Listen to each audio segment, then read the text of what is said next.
اعوذ باللہ من الشیطان الرجیم بسم اللہ الرحمن الرحیم۔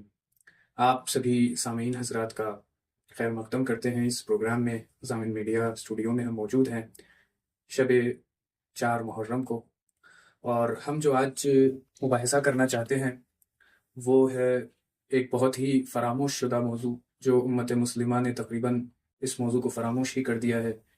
اس پہلو کی طرف امت کا دھیان گیا ہی نہیں ہے، وہ ہے امام حسین علیہ السلام کا خطبہ مینا۔ تو آئیے ہم شروع کرتے ہیں۔ ہمارے ساتھ موجود ہے برادر عزیز جناب حسن عابدی صاحب، اور ہم ان سے گفتگو کا آغاز کرتے ہیں۔ السلام علیکم حسن بھائی۔ وعلیکم السلام ورحمۃ کیسے ہیں آپ؟ خیریت سے؟ شکر اللہ الحمدللہ۔ یہ بتائیے کہ خطبہ مینا جو امام حسین علیہ السلام سے منسوب ہے، یہ واقعی صحیح ہے؟ یہ کون سی کتاب میں ذکر ہوا ہے اور اس کا کیا پس منظر ہے؟ بسم اللہ الرحمن الرحیم۔ خطبہ مینا ایک ایسا خطبہ ہے، یقیناً امت مسلمہ کو شاید اس کے بارے میں نہ پتہ ہو، لیکن یہ خطبہ بہت ہی فضیلت کا حامل ہے، اور امام حسین علیہ السلام نے اس خطبے میں بہت سی سچائی کا انکشاف کیا ہے۔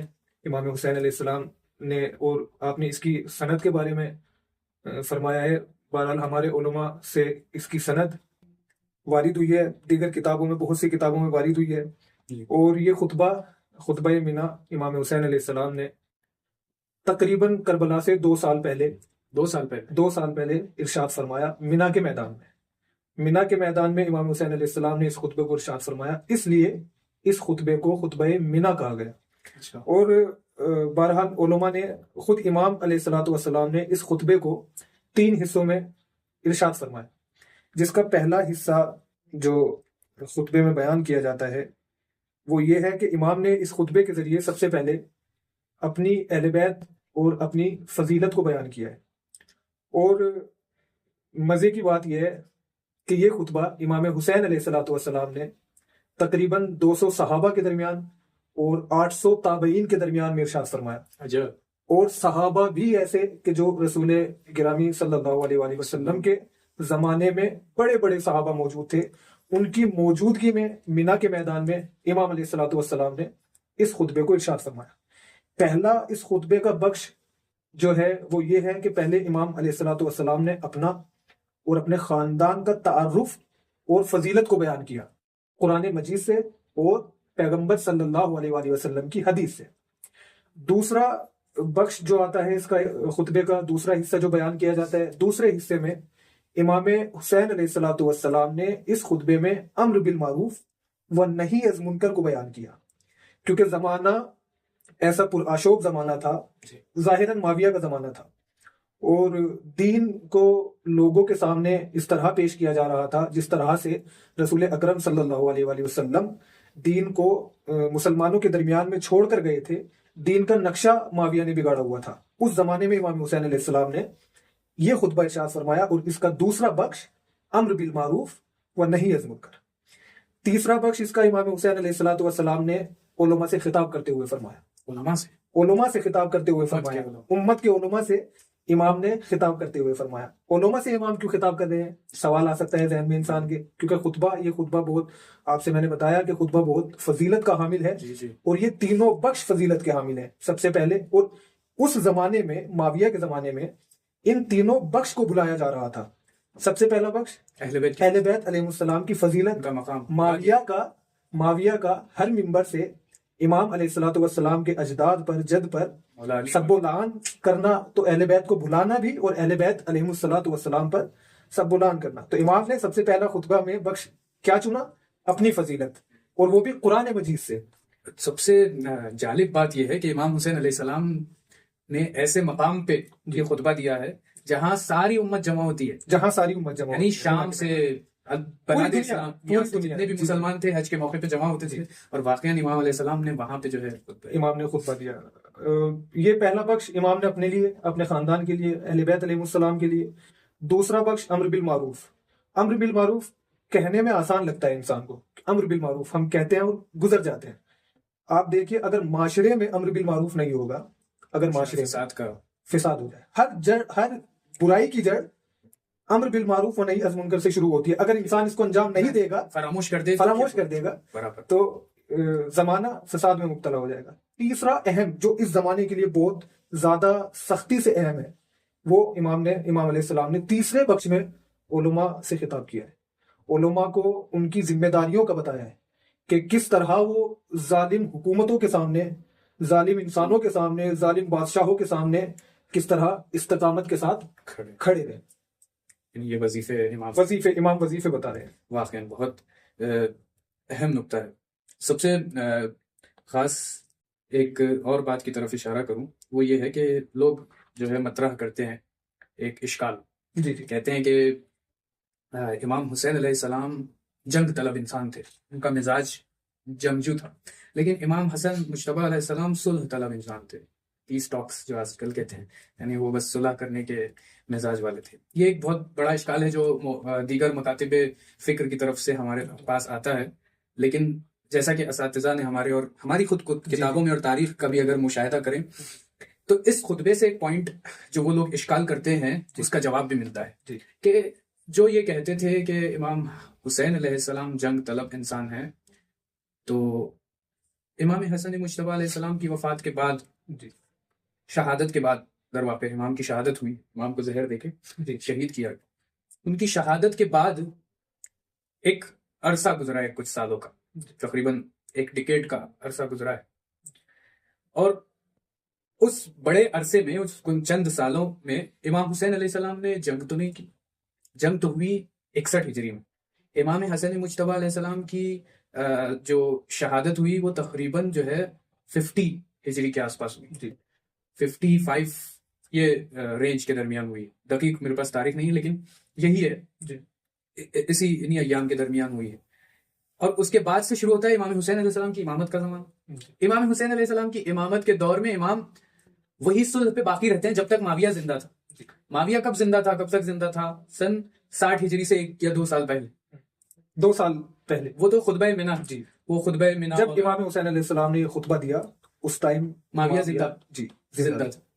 تو اس سے یہ بات ظاہر ہو رہی ہے کہ امام حسین علیہ السلام اس خطبے کے ذریعے سے ہو یا اپنی وہ روش کے ذریعے سے ہو، جب تک معاویہ زندہ تھا وہی راستے کو مولا نے ادامہ دیا، وہی راستے کو بھائی امام حسن علیہ السلام کے راستے کو، اپنے سے جو پچھلے امام کا جو راستہ تھا اسی راستے کو، امام حسن مجتبیٰ علیہ السلام کے راستے کو امام حسین علیہ السلام نے آگے بڑھایا اور وہی راستے پہ باقی رہے۔ مگر یہ کہ معاویہ کے مرنے کے بعد پھر جو ہے ایک بحران ہوا امت مسلمہ کا، کہ معاویہ نے جو ہے جو صلح تھی اور جو صلح نامہ تھا اس کے تحت یہ تھا کہ معاویہ کے بعد امام حسن مجتبیٰ علیہ السلام کو خلافت ملے گی، اور اس کے بعد پھر اس اہل بیت علیہ السلام کے ذریعے سے امت مسلمہ ادارہ ہوگی۔ لیکن ہوا یہ کہ امام حسن مجتبیٰ علیہ السلام کو شہید کروا دیا گیا۔ معاویہ نے اپنی زندگی میں ایک پلاننگ کے ذریعے سے ان کے گھر میں جو ہے جاسوس کے ذریعے سے، یعنی امام حسن مجتبیٰ کی جو زوجہ تھی اس کا جو ہے برین واش کروایا گیا اور اس کے ذریعے سے امام کو زہر دیا گیا اور پھر امام شہید ہو گئے۔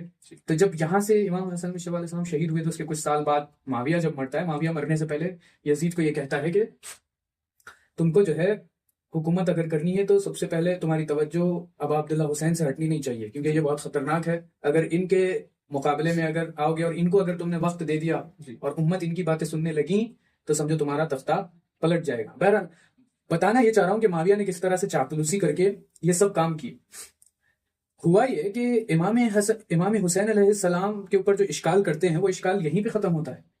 جو کہتے ہیں کہ صرف جنگجو تھے اور امام حسن صرف صلح طلب تھے، وہ تو بات جو ہے واقع ہوتی نہیں۔ کیوں؟ کیونکہ امام حسین علیہ السلام، امام حسن علیہ السلام کی شہادت کے بعد سے معاویہ کے مرنے تک، یعنی صلح کے نقص ہونے تک، کہ جب یزید نے جو ہے ظالمانہ طور پہ حکومت کو غصب کیا، تب تک تو امام باقی تھے صلح پہ۔ تو اس سے یہ جو ہے مطلب نکلتا ہے کہ امام علیہ السلام، ہر امام اپنے زمانے کی جو ہے جو شرائط ہے اس کے مطابق عمل کرتا ہے، اور جب تک شرائط متغیر نہیں ہوتے ہیں واکنش یعنی ریاکشن بھی۔ میں آپ کی اس بات کے ذیل میں کچھ نکات عرض کرنا چاہتا ہوں جو ہمارے انشاءاللہ سامعین کے لیے مفید ہوں گے، اور واقعی ان نکات کی طرف اشارہ کرنا حالات حاضرہ میں بہت ضروری ہے۔ ہم لوگ یہ سوچتے ہیں، امت مسلمہ یہ سمجھتی ہے کہ کربلا صرف ایک دن کا نام ہے، کربلا صرف ایک دن کا نام ہے۔ امام حسین علیہ السلام نے مدینے سے سفر کیا، کربلا پہنچے، شہادت ہو گئی، کربلا تمام۔ اس کربلا کے پیچھے کے جو حقائق ہیں اگر ان کو مسلمانوں کے سامنے لے کر آیا جائے تو بات واضح ہو سکتی ہے۔ مثلا خود 2 سال بہت زیادہ ہوتے ہیں. کربلا سے 2 سال پہلے کا یہ خطبہ مینا ہے، جس میں امام حسین علیہ السلام نے 3 بخش میں امام حسین علیہ السلام نے یہ خطبہ ارشاد فرمایا. اور یہ خطبہ مسلمانوں کے درمیان میں آشکار نہیں ہے، ظاہر نہیں ہے. جس طریقے سے مسلمان یہ سوچتے ہیں کہ مدینے سے امام آئے، شہادت 10 محرم کو ہو گئی، اور یہ آپ کی بات کا جواب بھی میرے خیال سے اسی میں ہے کہ اشکال لوگ یہ کرتے ہیں کہ امام جنگ پسند. آپ نے صرف امام کو کربلا تک محدود رکھا ہے. آپ نے صرف امام کو 10 محرم تک محدود رکھا ہے. اس لیے آپ کو لگتا ہے کہ امام جنگ پسند تھے. امام کے ذرا خطبات دیکھیں. یہ لوگ جو ہے ایک آنکھ پہ ایسے جو ہے ہاتھ رکھے ہوئے، بس ایک جنگ والا رخ دیکھا ہوا ہے، باقی جو زندگی ہے اور جنگ جس کو جنگ کہا جاتا ہے وہ تو جنگ تھی نہیں. جنگ ہوتی ہے مقابل بہ مقابل، نفر بہ نفر. وہ تو جنگ تھی نہیں. جنگ تو آپ اس کو کسی بھی زاویے سے کہہ ہی نہیں سکتے. جنگ ہوتی ہے مقابل، ایک مقابل ہے، دوسرا مقابل، توازن کے ساتھ مقابل ہوتا ہے، جنگ اسے کہتے ہیں. لیکن یہ تو جنگ کسی بھی صورت میں اس کو کہا ہی نہیں جا سکتا کہ ایک طرف 72 اور دوسری طرف ہزاروں، کسی روایت میں 30,000، کسی میں لاکھوں کی تعداد ملتی ہے. ہم چلو لاکھوں کی تعداد کو بھی چھوڑ دیتے ہیں، ہم 72 کے مقابل میں 1000 کو رکھ لیتے ہیں، پھر بھی زیادہ ہے. تو جنگ تو اس کو کہا جاتا ہے. جنگ تو یہ کسی بھی صورت میں امام کا جو مقصد تھا کربلا میں آنے کا، امام اس سے پہلے مدینے میں تھے. مدینے میں بھی معاویہ کی خلاف ورزیاں امام کر رہے تھے عوام کے سامنے، تاکہ عوام کو پتہ چلے کہ معاویہ حق پر نہیں ہے اور میں اس کی حکومت سے راضی نہیں ہوں. یہ جو کربلا کا واقعہ پیش آیا ہے، یہ امام، جیسے ہم اپنی مثالوں میں کہتے ہیں، دنیاوی مثالوں میں، کہ جب پانی سر سے اوپر آ جائے، یہ کربلا پانی سر سے اوپر آنے کا نام ہے. جب اسلام دین معاویہ نے اپنے بیٹے یزید لعنت اللہ علیہ کو منتخب کیا اور اس کو تخت حکومت پر بٹھایا، تب سر سے اوپر پانی آیا، تب امام کو ضرورت پڑی. ورنہ کون 6 مہینے کے بچے کو سفر میں لے کر جاتا ہے؟ کون اپنے اہل و عیال کو سفر میں لے کر جاتا ہے؟ تو یہ ضرورت تھی، دین کی ضرورت تھی. امام حسین علیہ السلام خون مانگتا تھا دین زندگی کے واسطے، اور امام حسین علیہ السلام نے سر کٹا کے آدمی کا سر بلند کر دیا. بے شک. تو واقعاً یہ ایک بہت بڑا درس ہے انسانیت کے لیے. بے شک. یہ آزاداری، کربلا، عاشورہ، اور یہ تحریک عاشورہ کو کام بے کام سمجھنے کی ضرورت ہے کہ مقدمات امام نے کس طرح فراہم کیے. وہ جو آخری جو حج کو امام نے عمرہ میں تبدیل کیا، اس سے کیا جو ہے مقصد تھا امام کا. امام نے، معذرت آپ کی بات، امام نے یہ جو خطبہ مینا دیا ہے، فرمایا، ارشاد فرمایا امام نے، اس خطبے کا لاسٹ آخر والا جو حصہ ہے، علماء سے بیان، امام علماء سے مخاطب ہیں، امام علماء سے فرماتے ہیں. تو یہ آج کے حالات کے لیے بہت مناسب ٹائم، بہت مناسب وقت ہے. آج اگر دنیا دیکھیں، اس علماء سے مخاطب ہونے کے لیے، علماء سے امام کیوں مخاطب ہو رہے ہیں؟ کیوں ہو رہے ہیں امام؟ سوال ہے نا. کیوں؟ اس لیے کیونکہ علت بتا رہے ہیں مولا. علماء سے مخاطب اس لیے ہو رہے ہیں مولا کیونکہ کسی بھی معاشرے میں اگر خرابی ہے تو علماء کی وجہ سے، اگر خوبی ہے تو وہ بھی علماء کی وجہ سے. یعنی معاشرے کی خوبی اور خرابی کی آپ یہ دیکھیں، یزید اور معاویہ، ان دونوں کا دور، ان دونوں کے دور میں اتنی خرابیاں ہوئی. کیوں ہوئی؟ کیونکہ علماء خاموش بک گئے. تو اس لیے ان دونوں کے دور میں اتنے زیادہ ظلم ہوئے، اتنے زیادہ امت مسلمہ کو بہکایا گیا. یہی، اور میں ابھی عرض کر رہا تھا آپ سے، یزید کے دور میں علماء کا کام بتا رہا ہوں میں آپ سے، علماء کا کیا کام ہوتا ہے. یعنی عوام کو جو ہے علماء کے خواص کے ہاتھ میں. بالکل. علماء کے، یزید نے علماء کو اپنے کنٹرول میں کیا، وہ الگ بات ہے. دوسرا پہلو ہے کیسے کیا کیا، دولت کے ذریعے سے خریدا، ان کو ڈرا کے خریدا، جو بھی کیا. سب سے پہلے یزید نے کیا کام کیا؟ علماء کو خریدا. علماء کو خریدنے کے بعد دیکھیں علماء کا کام کیا ہے. علماء اگر چاہیں تو ایک امام کو، ایک نواس رسول کو علماء کے ذریعے قتل کرایا جا سکتا ہے. نواس رسول کو علماء کے ذریعے قتل کرایا جا سکتا ہے. کتنی مؤثر بات آپ نے بتائی. یہ دیکھیں کتابوں میں وارد پاور بات ہے. جس کے نانا نے دین لایا، اور جس کے نانا نے لوگوں کو کلمہ پڑھایا، سکھایا، اور جس کو چوم کے بتایا کہ یہ جو ہے میرا ٹکڑا ہے، یہ میرا فرزند ہے. اس سے حیرت زدہ بات یہ ہے، حیرت انگیز بات یہ ہے کہ آج 3 محرم چوتھی شب ہے، چوتھے محرم کی شب ہے. کتابوں میں بہت، علماء اہل تسنن اور علماء اہل تشریع کی کتابوں میں بہت زیادہ یہ روایتیں وارد ہوئی ہیں کہ آج ہی کا وہ دن ہے، غالباً 3 محرم یا 4 محرم الحرام. آج ہی کے وہ ایام ہیں کہ جن ایام میں یزید ابن معاویہ نے علماء کو خریدا، اور خریدنے کے بعد امام حسین علیہ السلام کے قتل کا فرمان جاری کیا. اور تاریخ بتاتی ہے 18,000 علماء کو خریدا مفتیوں کو خریدا، 18,000 مفتیوں کو، اور ان سے امام حسین علیہ السلام کے قتل کا فتویٰ لکھوایا. اور وہ 18,000، اس سے زیادہ حیرت انگیز بات، وہ 18,000 مفتی، ان میں سے اکثر و بیشتر مفتی ایسے تھے کہ جنہوں نے رسول گرامی کا زمانہ دیکھا تھا. رسول گرامی کا زمانہ دیکھ رہے ہیں وہ لوگ، رسول اکرم کی رسول اکرم کی آغوش میں امام حسین علیہ السلام کو کھیلتے ہوئے دیکھ رہے ہیں وہ لوگ. ان لوگوں نے اپنے کان سے امام پیغمبر گرامی صلی اللہ علیہ وسلم کی زبان سے یہ کہتے ہوئے سنا کہ من کنت کہ حسین منی وانا من الحسین. اتنا سب کچھ ہونے کے بعد بھی علماء نے امام حسین علیہ السلام کے قتل کا فتویٰ جاری کیا. سو امام نے آخر وقت کیا بیان کیا اس خطبے میں؟ علماء کی بیداری طلب کی. امام نے علماء کا بیدار ہونا امت میں بہت ہی زیادہ ضروری ہے. آج کے اس دور میں بھی اگر ہم نظر دوڑائیں تو خوشبختانہ سمجھیں آپ کہ جو اہل بیت علیہ السلام کی خواہش تھی بقول بزرگان علماء کے، کہ جو آرزو تھی اہل بیت اور انبیاء کی کہ ایک اسلامی معاشرہ، ایک اسلامی نظام دنیا میں قائم ہو. اور ایک معنوں میں یہ کہا جائے کہ آج میں جیسے درس میں سن کے آیا ہوں، وہاں پہ بھی انہوں نے بھی یہی کہا تھا کہ زمینہ سازی جو امام زمانہ جل اللہ تعالیٰ فرجہ شریف کی حکومت کی زمینہ سازی کے لیے جو بھی اقدام ہوا ہے، خوشبختانہ نظام اسلامی جو اس ایریا میں منطقہ فارس میں جو قائم ہے، واقعاً یہاں پر اگر ہم دیکھیں تو جو جنگ اس وقت ہے وہ اس دور میں آشکار طریقے سے سمجھ میں آ رہی ہے. یعنی آج سے کچھ مدت پہلے تک کنفیوز تھے سارے لوگ، مسلمان ہر کوئی کنفیوز تھے. کوئی یہ سوچتا تھا کہ سعودی عرب حق پہ ہے، کوئی سوچتا تھا ترکیہ حق پہ ہے، کوئی سوچتا تھا کہ یہ جو خادمین حرمین شریفین ہیں محمد بن سلمان اور یہ لوگ حق پہ. اہل سنت برادران ہمارے یہ سمجھتے تھے کہ وہ لوگ حق پہ ہیں، یا پھر سوچتے تھے کہ رجب طیب اردوغان حق پہ ہے. لیکن آج کھل کے جو ہے آشکار ہو گئی بات، جب دیکھا کہ اسرائیل کو جو اصلی دشمنی ہے وہ نظام اسلامی جو ایران میں حاکم ہے اور جو ولایت فقیہ کا نظام ہے اس سے اصلی دشمنی ہے، اور ولایت فقیہ بھی اس کے مقابلے میں ویسے ہی کھڑی ہوئی. دیکھیے یہ حکومت جو ہے، آپ نے حکومت کی بات کی، حکومت جو ہے میں اپنے سامعین کو یہ بتانا چاہتا ہوں، حکومت اور ہم اس کے بعد سے ہم کوئی کتابی ڈسکس نہیں کریں گے، کتاب کے حوالے کے ساتھ ڈسکس نہیں کریں گے. اب ہم صرف اور صرف عقلانی بات کریں گے کہ جو سب کے سمجھ آ جائے، کیونکہ ہو سکتا ہے ممکن ہے کہ کسی کو کتاب کا حوالہ دیں تو وہ نہ سمجھیں. تو ہم عقل کی سطح پر اس ٹائم بات کریں گے، گفتگو کریں گے. ہم سب سے پہلے یہ کہنا چاہتے ہیں یہ جو حکومت ہے ایران کی حکومت واقعا حقیقت مقدمہ سازی ہے، مقدمہ ہے امام کے ظہور کا. اور اب کچھ لوگ یہ سوال کرتے ہیں کہ امام جب آئیں گے تو خود دیکھیں گے، خود کیا جو بھی کریں گے وہ خود کریں گے.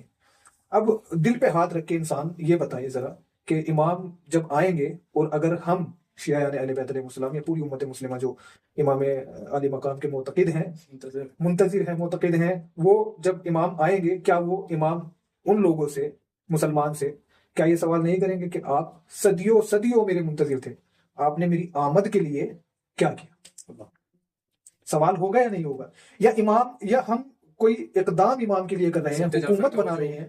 مشہور فقرہ ہے کہ اپنی تیاری پیش ہم کریں. جی بالکل واقعی نفس. تو یہ بہرحال یہ ساری باتیں ہیں کہ جو ہمیں سمجھنی چاہیے، عقلی طور پر سمجھنی چاہیے کہ ہم خود اپنی ذاتی طور پر اگر ہم مثلا گھر جاتے ہیں تو گھر والے ہم سے کچھ چیز طلب کرتے ہیں، وہ منتظر رہتے ہیں ہمارے اتنے ٹائم سے. آپ ماشاءاللہ فیملی والے ہیں، آپ جب گھر جاتے ہیں یا آپ کی فیملی آپ کا ویٹ کرتی ہے تو آپ سے وہ کچھ طلب کرے گی یا نہیں؟ آپ توقع، آپ سے وہ پوچھیں گے آپ ہم سے اتنا دور تھے، آپ نے ہمارے لیے کیا کیا؟ امام علی مقام ہم سے ظاہری طور پر بہت دور ہے کیونکہ ہماری تیاری نہیں. اگر ہماری مکمل تیاری ہو جائے تو امام ظہور فرما جائے. یہ واقعی یہی پوائنٹ ہے کہ بستگی جو ہے امام کے ظہور کی وہ ہم ہیں. ہم جب تک آمادہ نہیں ہوئے ظہور نہیں. اگر ظہور ہونا تھا معجزات کے ذریعے سے تو وہ جب ہی ہو جاتا. غیبت صغرا غیبت کبرا آنے کی ضرورت ہی ہے، نوبت ہی نہ پڑتی ہے. یعنی عقل میں ہی نہیں آتی ہے کہ اگر آپ یہ کہیں کہ ظہور معجزے سے ہی ہونا ہے اور امام آئیں گے تو مثلا صرف امام کے آنے سے پہلے کوئی آمادگی کرنے کی ضرورت ہی نہیں ہے. اگر یہ بات ہے تو یہ تو پہلے ہی ہو جانی چاہیے تھی.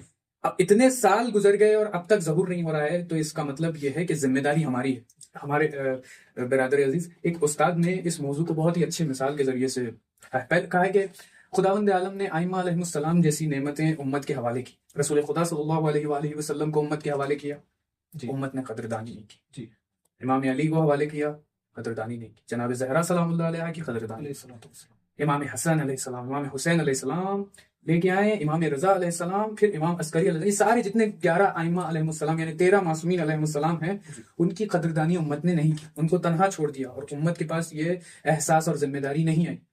تو اللہ تعالیٰ نے اب تو یہ تو عقل کا تقاضا ہے کہ جب بے قدرے ہیں لوگ جی تو کیوں پھر جو ہے بھجوا دیں. ایک روایت کے مطابق کہ امام صادق علیہ السلام سے منقول ہے یہ روایت کہ کہا گیا ہے کہ امام زمانہ جل اللہ تعالیٰ فجرہ شریف کے ظہور کے حوالے سے تھا کہ امام فرماتے ہیں کہ ہمارا جو فرزند ہے قائم، اس کی جو غیبت ہوگی وہ بہت طولانی ہوگی. تو پوچھا گیا کہ اس کی کیا ضرورت ہے، اس کی کیا وجہ ہے آغا یا مولا؟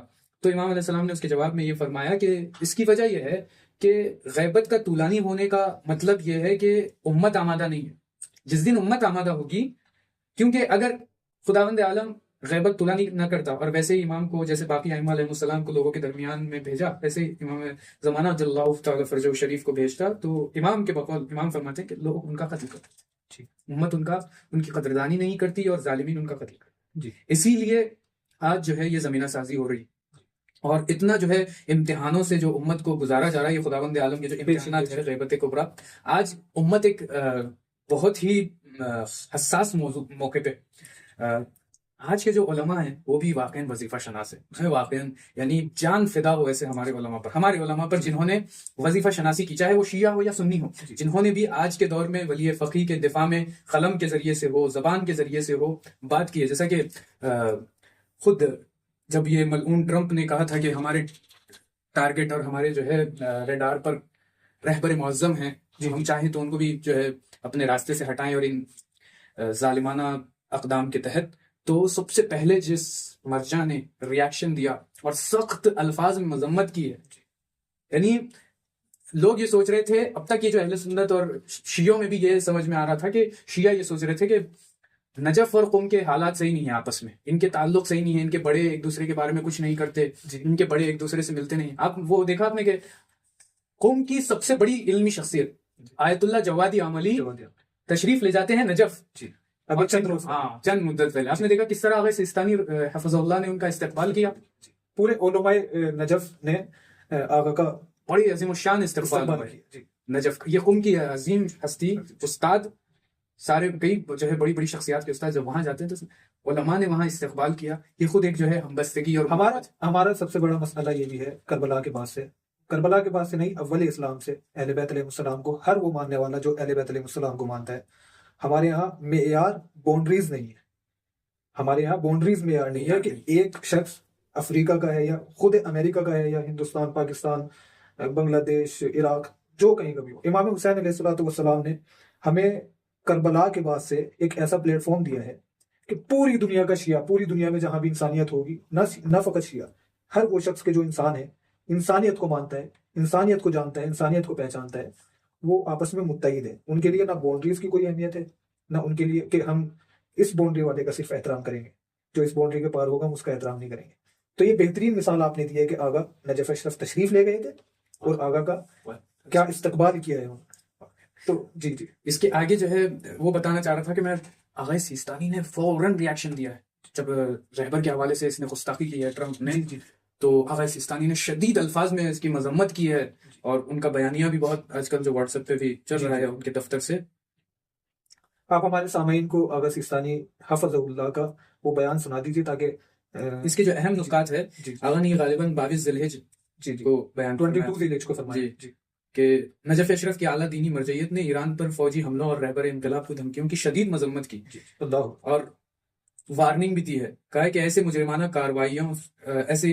کارروائیاں دینی، اخلاقی اور بین الاقوامی قوانین کے خلاف ورزی ہے جو خطے میں افراتفری اور تباہی کا باعث بن سکتی ہے.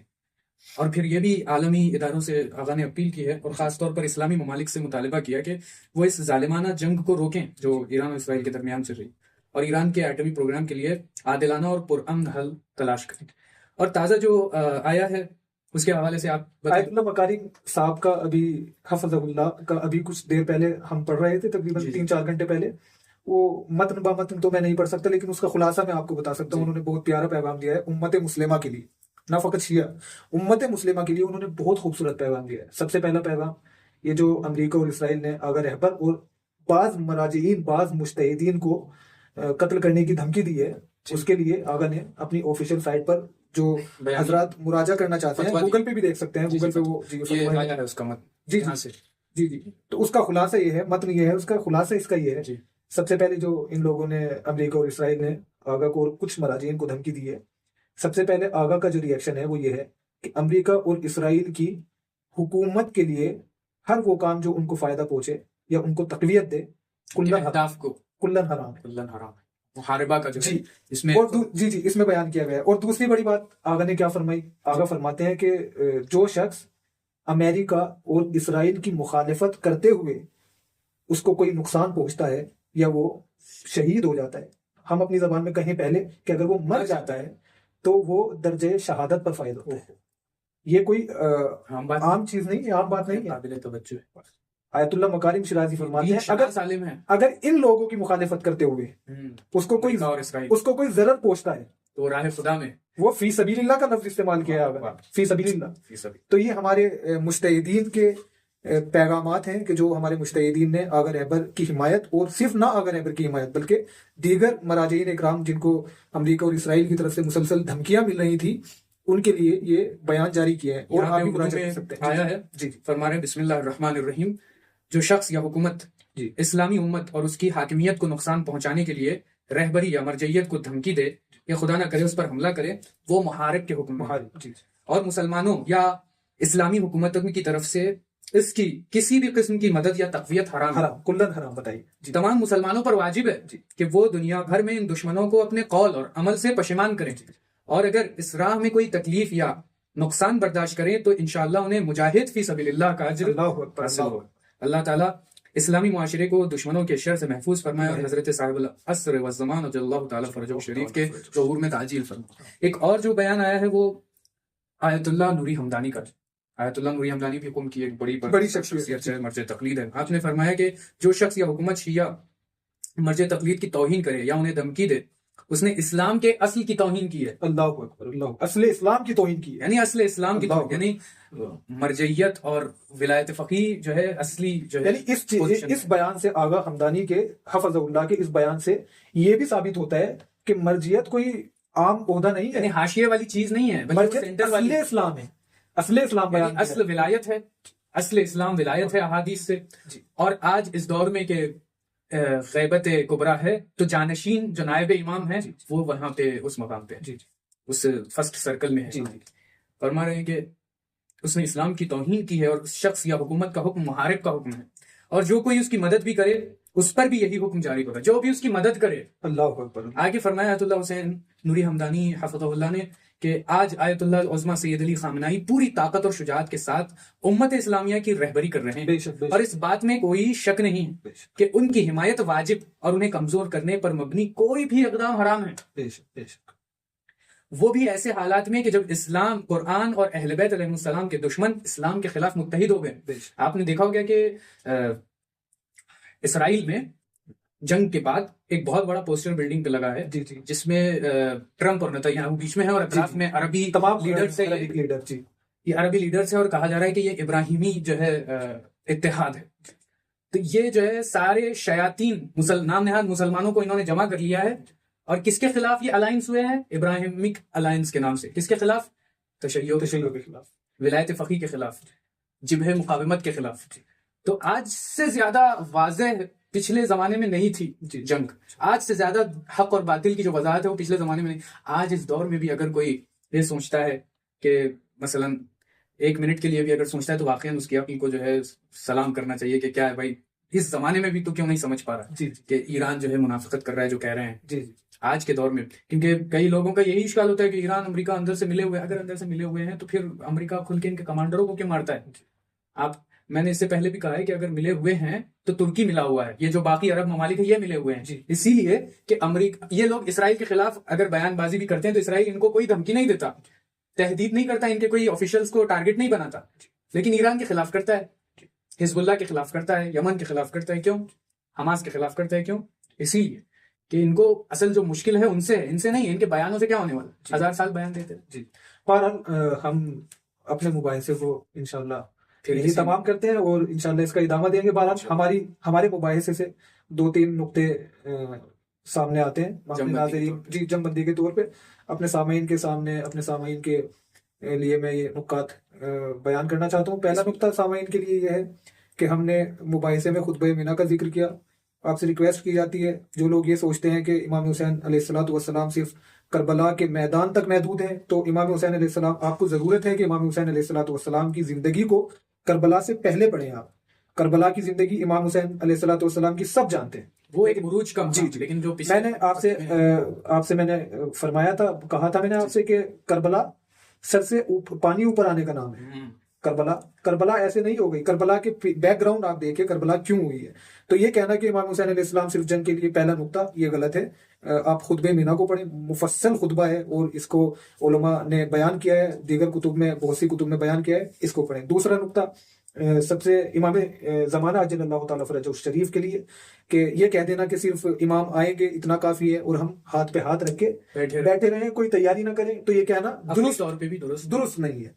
تیسرا نقطہ ہمارا مراجعین اور ولایت فقیہ کے لیے ہے. جو ولایت فقیہ کے لیے ابھی ہم نے غالباً 3-4 مجتہدین کا تذکرہ کیا ہے بیان کا، ان کے مواضع. تو ان چیزوں کو مد نظر رکھتے ہوئے ہمیں ان بات پر غور کرنی چاہیے اور انشاءاللہ ہم غور کریں گے اور دوسروں کو بھی متوجہ کریں گے انشاءاللہ. وصلی اللہ علی سیدنا محمد و آلہ.